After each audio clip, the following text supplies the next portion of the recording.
안녕하세요. 김어준입니다. 이명박 전 대통령에 대한 구속영장이 청구됐습니다.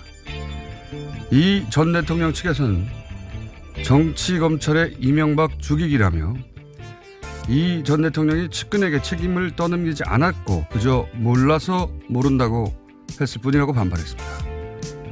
과연 그런가? 측근들이 일관되게 하는 이야기는 이 전 대통령의 지시로 대신 돈을 요구하거나 대신 돈을 받거나 대신 돈을 전달했다는 거죠. 예를 들어 다스 소송비 대납을 삼성에 요구한 김백준 씨. 김백준 씨가 이 전 대통령 지시가 없는데 왜 대납을 요구하나요? 자기 소송도 아니고 140억이 자기한테 올 것도 아닌데. 그런데 여기서 이 전 대통령이 빠져버리면 김백준 씨가 모든 걸 뒤집어쓰게 되는 거죠. 이런 게 떠넘기기 아니면 뭡니까? 그리고 이런 책임 떠넘기기로 자신을 위해 일했던 모든 이들이 처벌을 받더라도 자기만 살아보겠다며 가장 기초적인 사안도 전면 부인하는 이 전 대통령 본인이 바로 자신이 구속될 수밖에 없는 상황을 만들고 있는 겁니다. 그러니까 검찰이 이명박 죽이기를 하는 것이 아니라 이명박이 이명박을 죽이게 하고 있다. 김어준 생각이었습니다.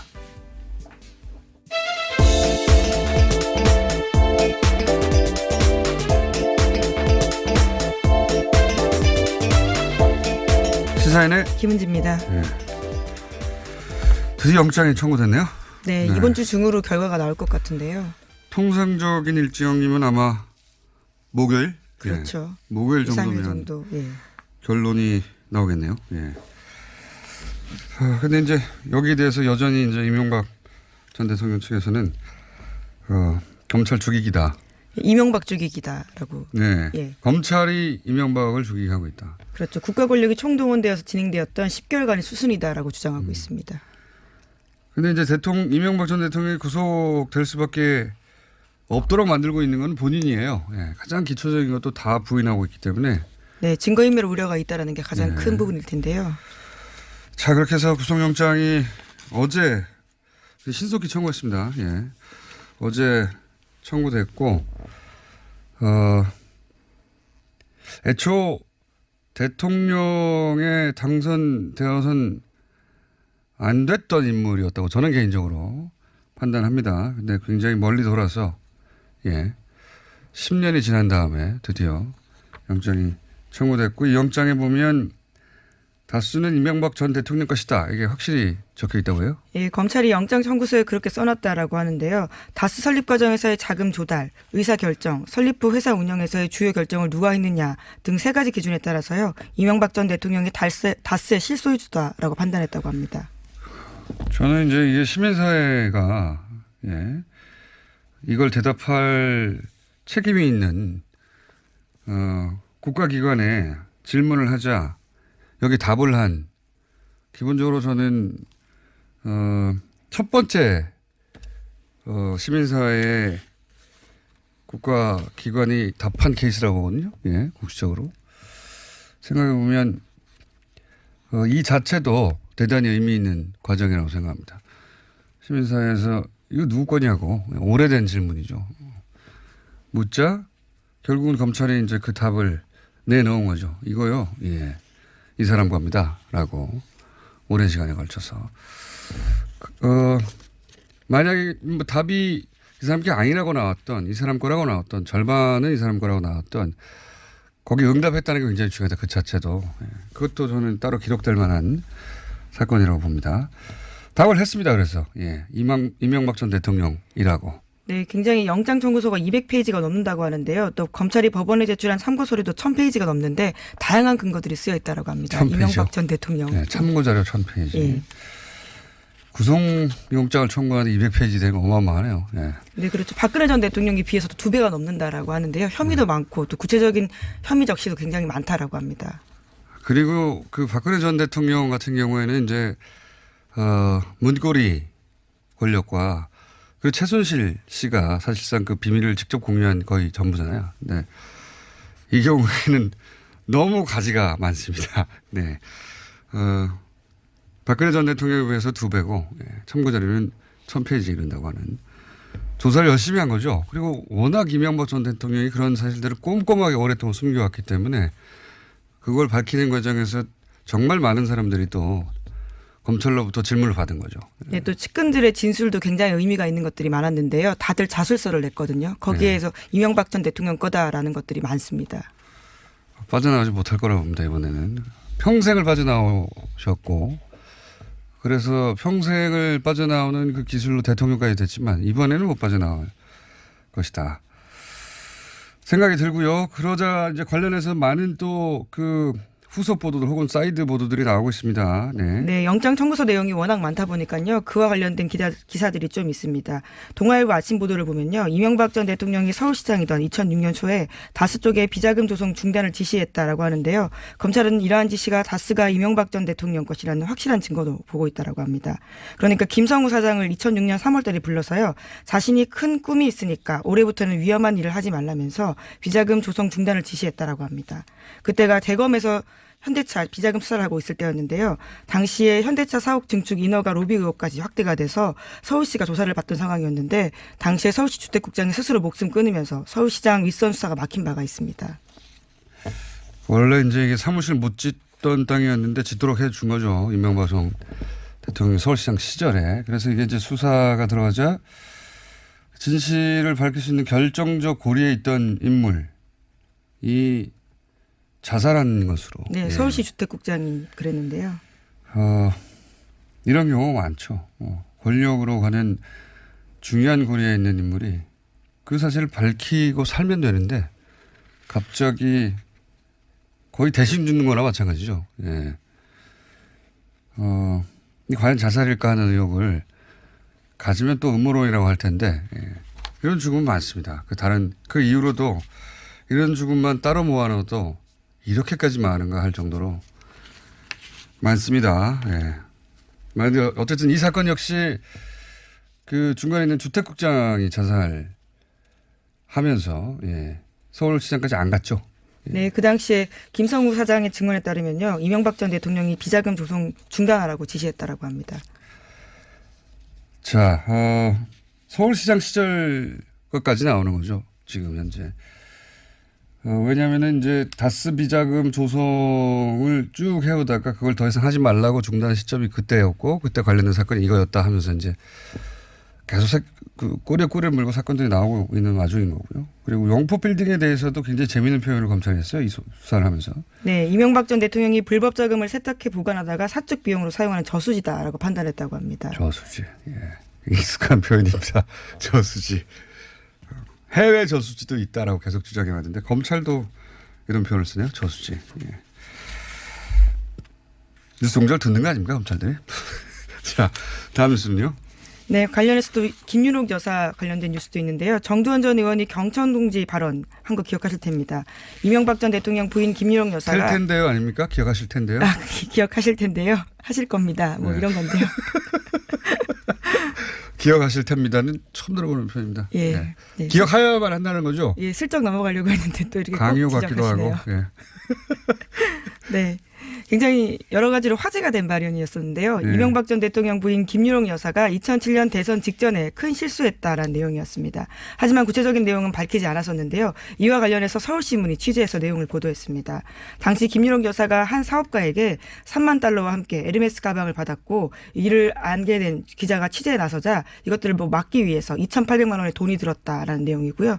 뿐만 아니라 관련된 각서도 있다라면서 서울신문이 공개했습니다. 그 각서에 이제 정두원 전 의원이 사인을 했다는 거죠. 예, 그러니까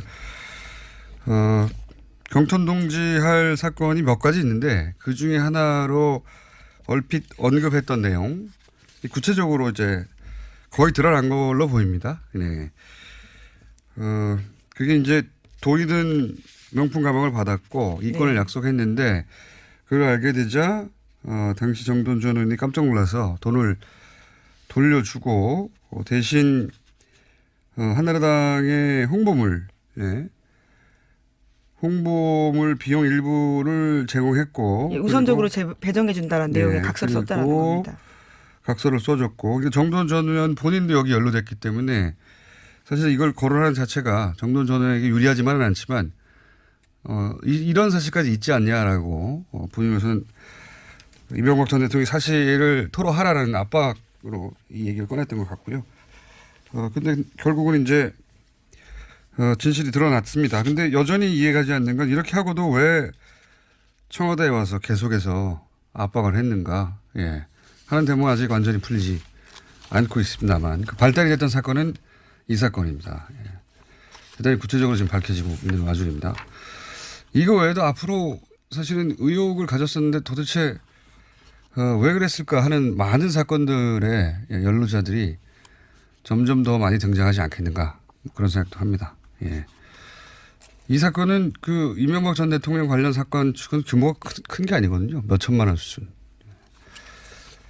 하지만 이제 궁금해했는데 많은 분들이 내막은 거의 밝혀진 것 같습니다. 예. 다음 뉴스는요? 네, 이명박 전 대통령 아들 이시영 씨가 강남의 아파트에 전세 계약했었는데 그 자금이 어디 나왔는지 6년 전 특검 수사가 있었습니다. 그때 시사인 보도로 알려진 바가 있는데요. 그때는 출처가 밝혀지지 않았었는데 이번에 그 내용들이 나왔습니다. 김윤옥 여사가 관리하던 불법 자금으로 아들 전세 자금 내줬다라는 겁니다. 어제 MBC가 보도한 바인데요. 관련해서는 김백준 전 기획관이 또 진술을 했다라고 합니다. 이게 이제 처음 이게 드러난 내곡동 때 같이 드러난 거거든요. 예. 처음 드러났을 때부터 이상했어요. 왜 아들 전세 자금을 엄마가 주면 엄마가 그냥 아들한테 주면 되잖아요. 근데 이상한 과정을 거치죠. 청와대 직원들이 그 현금 국권을 막 돌면서 은행에서 바꾸고 뭐 대단히 이상한 과정을 거쳐서 돈이 전달됩니다. 그 자체로 이상한 거예요. 그냥 그 자체로. 엄마가 아들한테 돈 주면 되잖아요. 전세 자금 필요하면 주면 되는데. 드물었던 국권 화폐까지 등장했었고요. 네. 하지만 특검이 시간이 부족해서 그것들을 조사하지 못하고 끝났습니다. 시간이 부족했겠어요. 당시는 이명박 전 대통령이 현직에 있을 상태니까.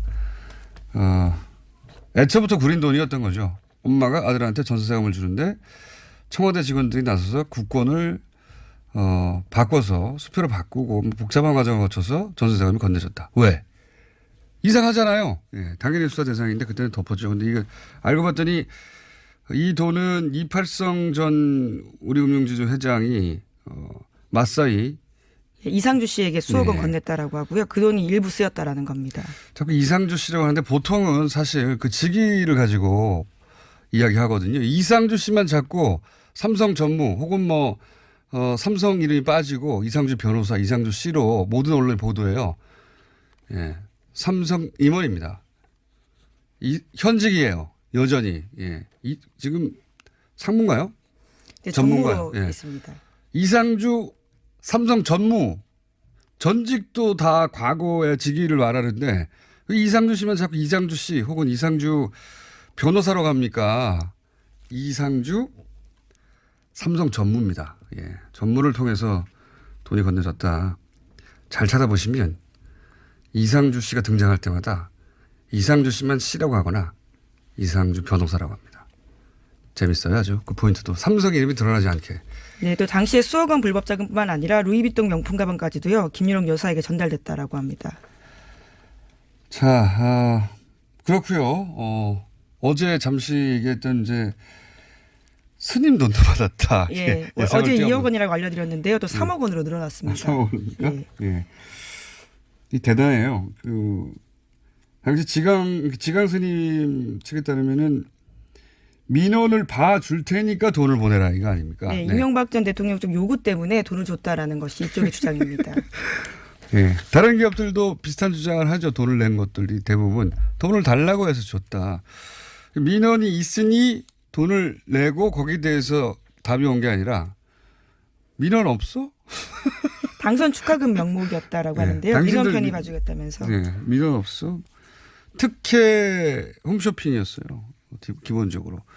특혜를 줄 수 있는 모든 곳을 대상으로 당신들한테 특혜를 줄 수 있으니 어떤 특혜를 받으실 수 있지 한번 생각해봐. 민원이 있나.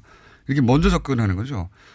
이런 대목 볼 때마다 이 정도면 이거 하려고 대통령이 된 게 아닌가. 처음 임기 초 혹은 임기 시작되기 전 당선되기 전부터 이게 시작됐다고 하니까 대단한 장사입니다. 예.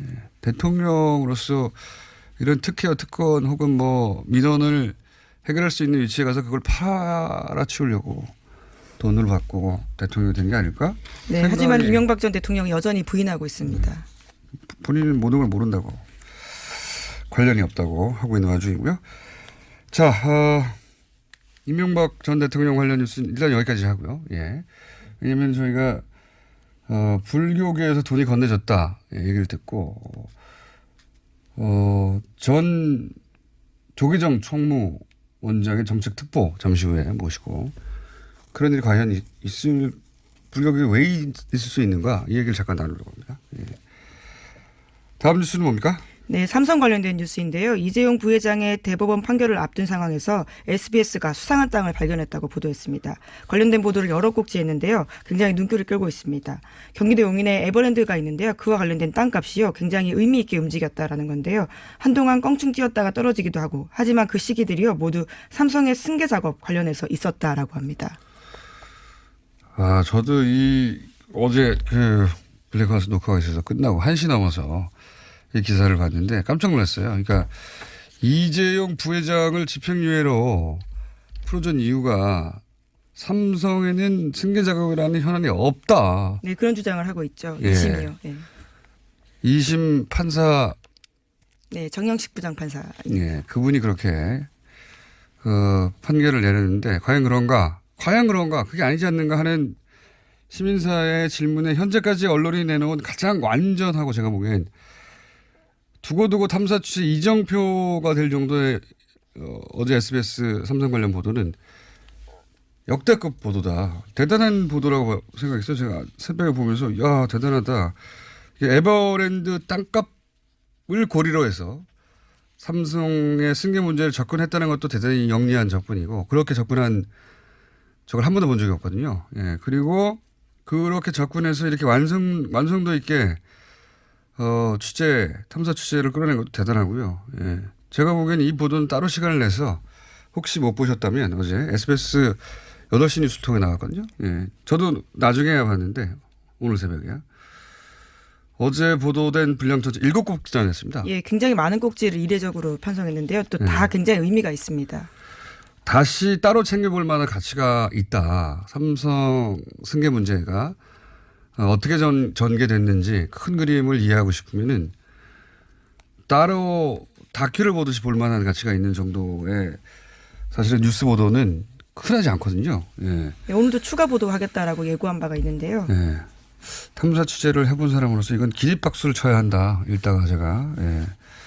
이 정도 완성도 있는 삼성 취재는 저는 이전에도 본 적이 없고 지상파에서 앞으로도 나오기 힘들다. 이런 정도가 생각이 들고 이런 보도는 삼성이 우리 사회에 미치는 영향 그리고 이런 보도 얼마나 드문가 등등을 조합적으로 고려할 때 저는 네이버 메인에 하루 종일 걸려 있어야 된다고 봅니다. 이런 기사는.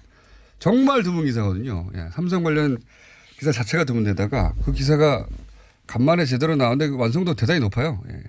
제가 이렇게 길게 얘기할 만큼 꼭 챙겨보시기 바랍니다. 예. 네, 삼성 경영권 승계 때마다 땅값이 요동쳤다라는 내용입니다. 그러니까요. 예. 도대체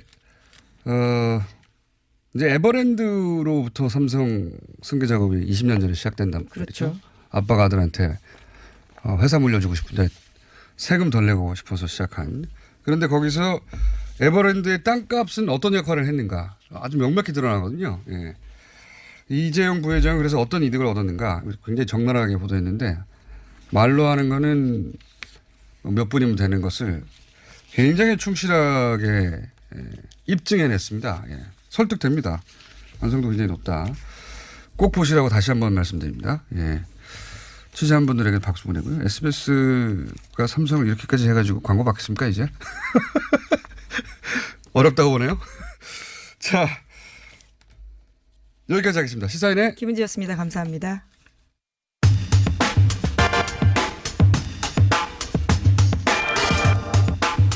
2007년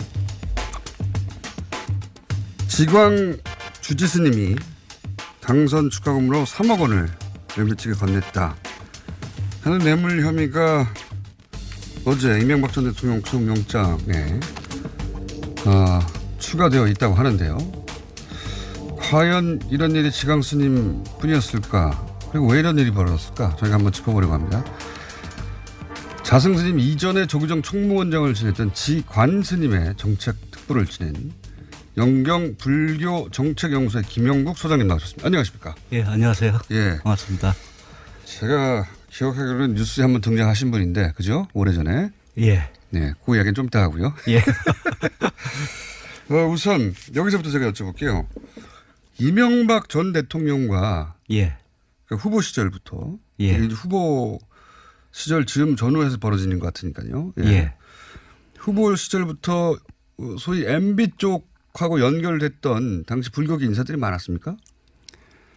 후보 시절부터 그 이명박 대통령이 뭐 서울시장 제지 시절에 뭐 하나님한테 봉헌한다고 했죠. 봉헌하겠다. 네, 처음에. 그래가지고 불교계에서 아주 좀 안 좋은 그런 이미지가 있었어요. 네, 그런데. 그래서 그런지 굉장히 불교계에 공을 많이 들여가지고 캠프 때부터. 예, 후보 그 서울시장 때부터 이제 대통령 그 나간다고 때까지. 했었으니까. 네. 네. 그래가지고 스님들한테 공을 많이 들여서 사실 그 전에는 전혀 없었던 일인데 예. 스님들을 아주 끌고 모아서 예. 모아가지고 그냥 뭐 만나서 뭐 밥 먹고 이런 것뿐만이 아니고 예. 선거 캠프에 그 뭐 고문, 그다음에 뭐 자문위원 뭐 이렇게 영입을 했어요. 스님들이 선거 대선 후보 캠프에 들어서 직책을 맡는 일이 그 전에 있었습니까? 그 전에는 없었습니다. 그 전에는 그 이후로도 있습니까? 그 이후로도 워낙 그 MB 그 후보 시절에 이게 문제가 커져가지고 그 이후에도 없었고요. 이명박 전 대통령 후보 시절 유일하게 있었던 게 예. 불교계 인사들이 선거 캠프에 들어가서 특보로 아예 맡거나 이런 직책을 맡는 일이 있었다는 거죠. 그렇죠. 직책 뭐 선거 캠프의 상임 고문 그 대표적인 인물이 지난 8년 동안 총무원장을 했던 자승 총무원장이죠. 조계사의 자승. 예, 조계종 자승. 조계종에서. 예, 예. 네. 그럼 몇 명이나 그 캠프에 이름을 올렸습니까? 불교계에서? 그 스님들만 380명인데요. 380명의 스님이 이명박 전 대통령의 후보 시절 선거 캠프에 공식적으로 이름을 올려서 직책을 맡았다? 직책을 맡고 선거 운동도 했죠. 선거 운동을 스님은 어떻게 합니까? 예를 들어서 그 말씀하신 예. 그 자승 스님 같은 경우에는 조교 정로에서 굉장히 중요한 인물이잖아요. 예, 그 당시 인물이죠. 예, 그 당시에 그 선거 캠프의 상임 고문을 맡았는데요. 어떤 일을 하셨어요? 상임 고문을 맡았을 당시에 예. 조계종 중앙 종회 의장이었었어요. 예. 그래가지고 이 자승 원장은 예. 그때부터 그 이상득 부의장, 예, ST 그 형님하고 MB의 형님이죠. 형님하고 이상득 부의장하고 김연옥 여사하고 예. 그 두 사람을 그 데리고 다니면서 예. 절마다 다니면서 절마다 절마다 다니면서 그 MB를 지지해 달라. 직접 그렇게 해서 직접? 예, 직접. 그래가지고 심지어는 그때 그 명진 스님이 봉헌사 주지였었는데. 그렇죠. 대척점에 계셨던 분 아닙니까? 예. 그때 그 봉헌사로 이상득 씨하고 같이 왔어요. 예. 그 자승 원장이. 자승 원장이 예. 이번에는 명진 스님이 있던 봉헌사로 예. 이상득 의원과 함께 와서 이명박 전 대통령을 지지해달라고 갔어요. 예. 그 지지해달라는 것뿐만이 아니고 그 법회 때 예. 그 이명박 후보를 데리고 올 테니까 예. 한 말씀 하게 해달라. 예. 그래서 명진 스님이 이런 지하에 거절을 했죠. 명진 스님 성격에는 거절했겠죠. 예. 그때부터 뭐 굉장히 명진 스님은 찍힌 것 같아요. 후보 시절부터 이미 시켰고. 예, 이미 그때부터 찍혀가지고. 그럼 자승 당시 원장 나중에 오랫동안 이제 그 총무원장이 되셨던가요? 예. 예, 총무원장으로 8년 동안 있었습니다. 네. 조계종의 최고 권력자, 최고 실력자가 된. 그런데 그렇죠. 그 후보 시절에 직접 저를 이상득 의원 혹은 김윤호 여사와 같이 돌아다니면서 예. 이명박 후보를 찍어달라고 직접 본인이 선거운동을 된 거네요. 직접 선거운동을 했죠. 그러니까 제가 굉장히 적극적으로 개입했네요. 예. 네. 그래서 MB가 대통령이 되고 난 다음에 네. 그 당시는 종회 의장이었었고요. 네. 그 종회 의장이 총무원장 후보로 나가서 네. 2009년에 총무원장에 당선이 됩니다. 야, 이게 불교계 내에서도 당시에 말이 없었나요? 당연히 말이 있었을 것 같은데. 당연히 말이 있었죠. 아니 스님들이 예. 왜 거기 캠프에 직함을 받냐? 아니면 저 손잡고 왜 절마다 돌아다니냐? 선거운동원이냐? 예. 그런 것을 제가 그 당시에 이제 다른 그 방송을 예. 그러니까 일반 방송 말고 그 방송을 통해서 한번 이야기를 한 적이 있었는데요. 예. 그렇게 해서 그게 공개가 되니까 전부 오리발 내밀었죠. 뭐 절대 사실이 안 아니다. 했다고. 절대 아니다. 근데 그 명단을 제가 일부를 공개를 했었는데요. 예. 그 명단에 나와 있는 스님들조차도 예. 뭐 자기는 아니다. 자기는 아니다. 예. 나도 모르게 이름이 올라간 거다. 근데 그렇게 얘기는 했지만은 실제로 그 명단 옆에는 추천인이 있거든요. 네. 누가 추천을 했느냐. 예. 그게 이제 그 누가 추천한 사람한테는 제일 많이 추천한 사람한테는 그 나중에 그 농공행상이 있으니까. 있었겠죠. 예. 예. 그래서 그 추천인이 다 있었기 때문에. 다단계 방식인데 그게. 그렇죠. 그리고 자승 스님이 그러면 이렇게 했다는 것은 본인이 부인할 수 없을 정도로 많은 사람이 봐가지고 나중에 인정했나요? 본인은 뭐 그거를 인정도 안 하고 부인도 안 하고 묵묵부답. 그런 얘기를 하면은 그 자성 원장이 원래 자기에 대한 뭐 비리나 이런 문제가 나오면은 특기가 아예 묵살해 버리는 거예요. 아하, 그렇군요. 예, 그리고 뭐 면담 요청을 해도 이거 사실 확인하기 위해서 아예 대답이 없습니다. 묵비권은 검찰에 가서 행사해야 되는 거야. 근데 그런 식으로 넘어갔었다. 그러면 이 뉴스 지금 이제 3억 원 지광 주주스님이 3억 예. 원을 건넸다는 예. 이 뉴스를 보시면서는 어떤 생각을 하셨어요? 저 스님 분이 아닐 것이다. 이렇게 생각하지 않으셨어요? 그동안 그 정치권에서요. 예. 그 스님 돈은 먹어도 탈이 없다. 그런 얘기가 있었는데 그거는 거꾸로 이야기하면은 예. 그만큼 많이 그 먹었다. 돈을 줬다는 얘기 아니에요. 영수증도 있을 수 없고 애초에 그렇죠.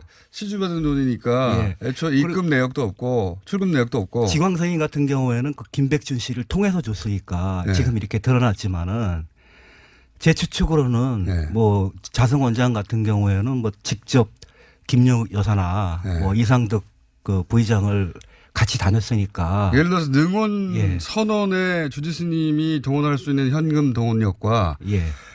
조계종의 자승 정도 되는 스님이 동원할 수 있는 현금 동원력의 규모 차이는 얼마나 됩니까? 자승 원장 같은 경우는 예를 들어서 이분이 예. 1억을 동원할 수 있다. 지광 스님이. 그러면 자승 스님은 얼마를 동원할 수 있습니까? 물론 그 규모대로 줬다는 얘기가 아니라 일단 예. 예. 자승 다양한 원장 같은 경우에는 총무원장으로서 막강한 그 자리를 갖고 있었기 때문에 예. 제가 보기에는 뭐 2, 30억 정도는 그래요. 예. 손쉽게 움직일 수 있는. 손쉽게 움직일 수 있는 그런. 예. 3억이 아니라 30억도 손쉽게 움직일 수 있는 자리다. 예, 예, 예. 규모의 차이라고 예, 따지면. 예. 그 30억이 건네졌다는 얘기가 아닙니다. 예. 아, 그건 절대 아니죠. 예. 그 말이 아니라 예. 마음 먹으면 그렇게 할 수 있을 정도의 위치에 있었다는 맞습니다. 예. 그런 비교고요. 그리고 이분이 유리했겠는가 돈을 달라고 하필 이명박 전 대통령이 지강 주지스님을 꼭 찍어서 예. 캠프에 있었던 사람도 그렇게 많고 불교계도 여러 가지 민원이 있는데 이분한테만 돈을 달라고 할 특별한 이유는 없지 않습니까? 그 저도 그게 이해가 안 되는데요. 네. 그, 들킨 게 이거 하나가 아닌가요 혹시? 그러니까 들킨 게 그거 하나고 예. 그 나머지는 아까도 제가 말씀드렸지만은 직접 그 당사자하고 주고받은 거는 예. 준 사람하고 기록도 돈 없고요. 받은 당사자가 고백하지 않는 두 사람은 드러나지 제가 않는 거 아닙니까? 모르는 거죠. 예. 네. 그래서 그런 부분은 제가 보기에는 더 많다고 봅니다. 근데 그런 부분이 앞으로도 뭐 장부도 터져- 없는 것이고 이런 돈은 예, 그죠? 맞습니다. 예. 시주한 돈이 어디다가 뭐 영수증 그 찍혀 있거나 아니면은 뭐 회계 처리가 됐을 리도 없고요. 예. 제대로. 예. 그러니까 준 사람과 받은 사람 외에는 모를 텐데 예. 이거는 어떻게 드러나는 건지 모르겠지만 드러났기에 지금 나온 것이고 예. 예, 인정하게 된 것이고 그렇죠. 더 많이 있다고 봐야 한다. 더 많이 있죠. 그런 소문은 네. 우리 불교계 내에서 소문은 참 무성했습니다. 아 그래요? 예, 네. 뭐 누가 얼마 했다더라, 뭐 누가 얼마 했다더라. 뭐 얼마 했다더라 이런 이야기는 있지만은 실제로 그게 뭐 드러날 수 있는 준 사람하고 받은 사람 외에는 모르는 거니까. 근데 어쨌든 준 사람은 자랑을 하고 다닐 거 아닙니까?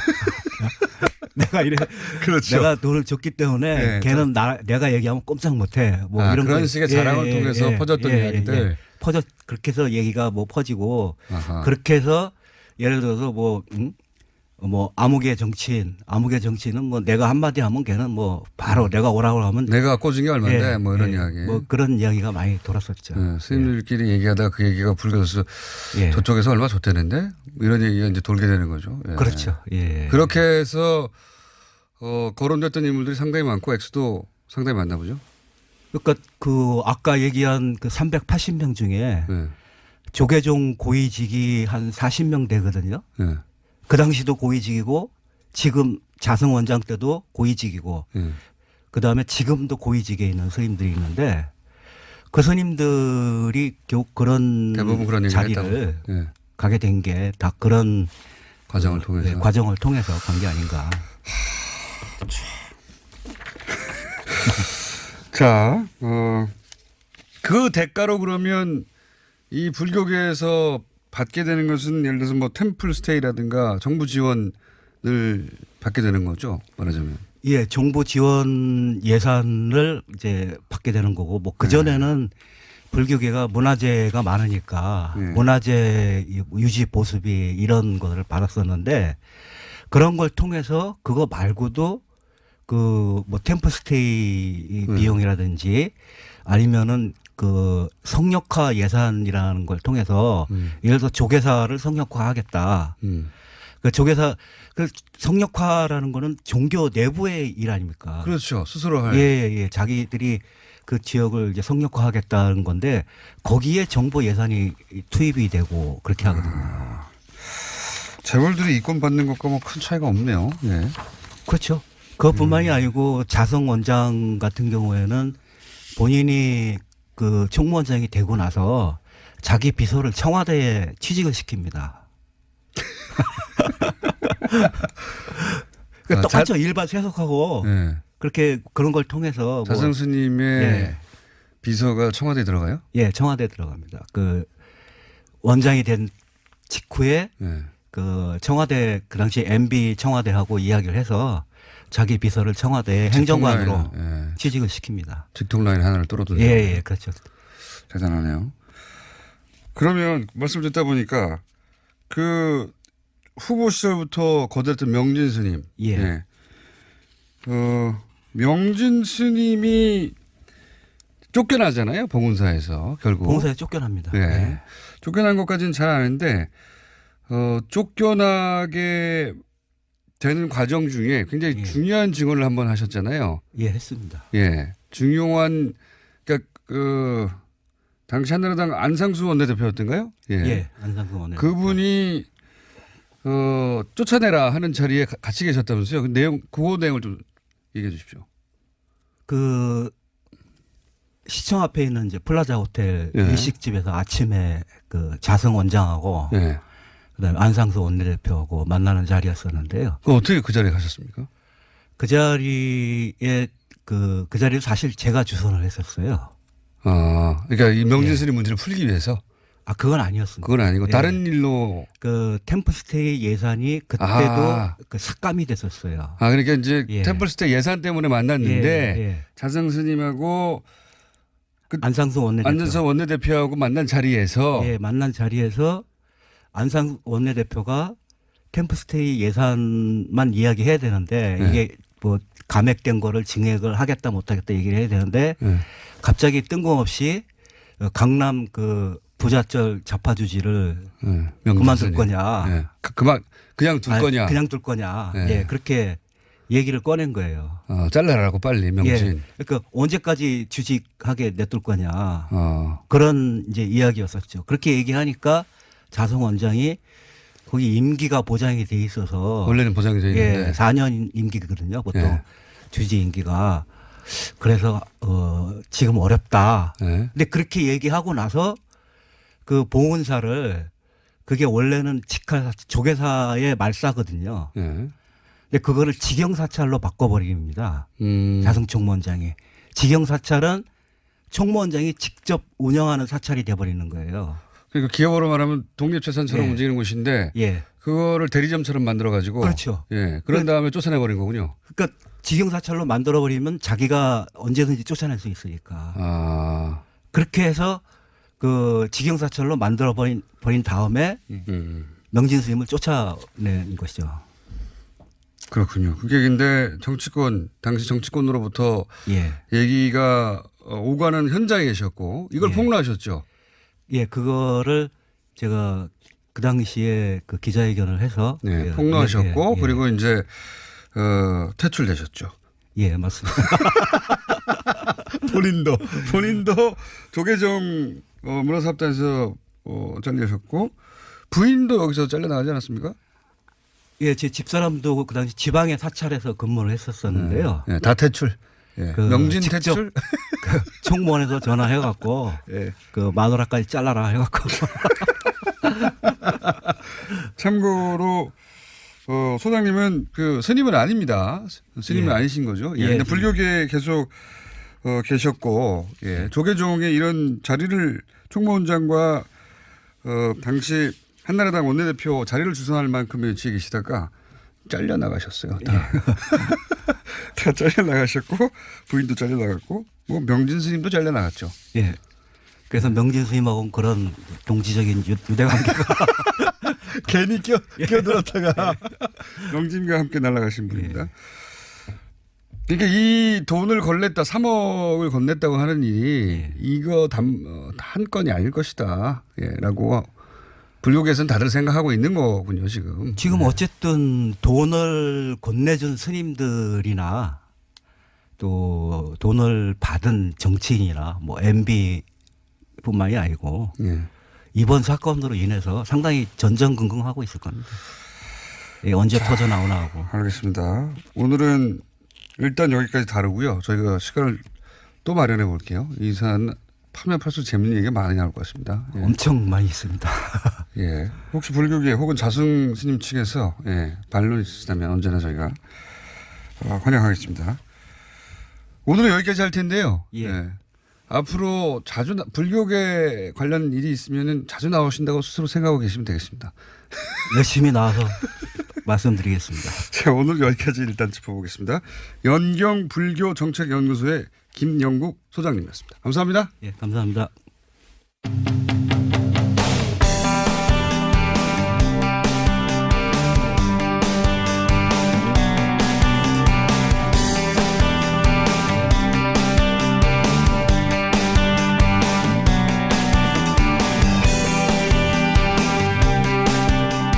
자, 남북 문제 관련하여 주변 국가들에 대한 관심이 높아지고 있고요. 특히 그 중에서도 다른 나라들에 비해 이 권력이 상당히 위태로운 처지에 있는 일본 문제, 예. 가장 가까운 나라고 일본이 방해를 하기 시작하면 대단히 곤란한데 그런데 이제 일본의 권력상이 굉장히 출렁이고 있습니다. 해서 저희가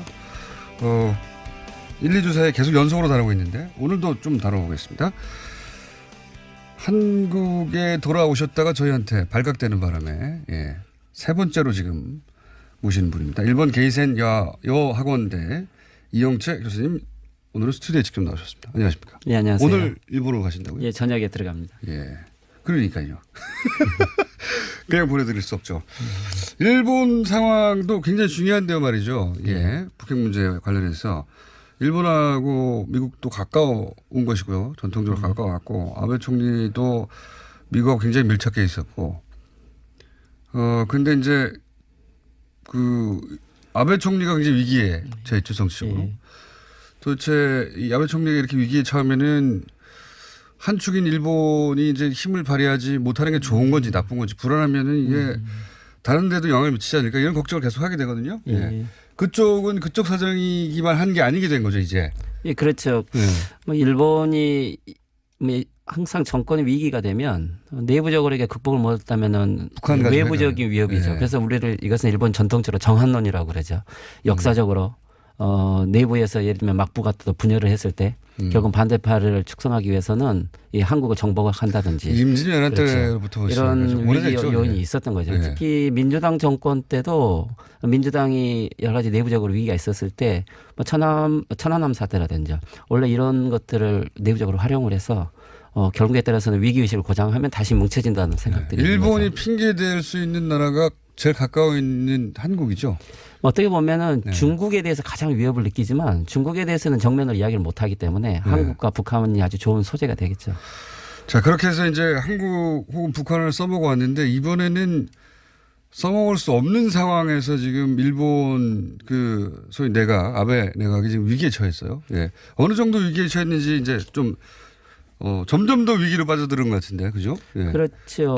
데모 집회 규모도 점점 커지더라고요. 집회도 처음에는 이제 도쿄에서만 있었지만 네. 뭐 어제부터 계속 주말을 거치면서 일주일간 13일 이후에 첫날 집회가 1,000명이었지만 그 1,000명을 예상을 했는데 10,000명이 모였죠. 10,000명이요. 예, 그래서 이게 이제 동경을 중심으로 지금 오사카, 교토 그리고 후쿠오카 지역까지도 지금 현재 확산이 되고 있고 특히 인터넷상에서도 집회를 참여하자라는 이런 제안들이 늘어나고 있는 것 같아요. 일본에서 오래 계셨으니까 이 정도 열기 혹은 이 정도 참여 혹은 이 정도 온라인 반응을 보시면 어느 정도 열기입니까 이게? 비교가 저희는 안 되니까. 예, 글쎄 물론 역사적으로 보면 60년대, 70년대에는 학생들이 소위 전공투 그렇죠. 세대. 안보투쟁이라는 네. 전공투라고 해서 국회를 둘러싼 거대한 집회가 있었지만 80년대 이후에 약 근 30년간 데모가 없었죠. 일본 사회는 데모를 할 만한 게 없었습니까? 그렇죠. 그러다가 2016년, 15년 전후에 안보법제 이번에 새로 만들어지면서 헌법 개정하려고 하니까. 헌법 개정과 안보법제가 겹치면서 네. 또 비밀보호법을 만들면서요. 네. 국회에서 약 10만 명 정도가 약 1년 전에 데모를 했죠. 네.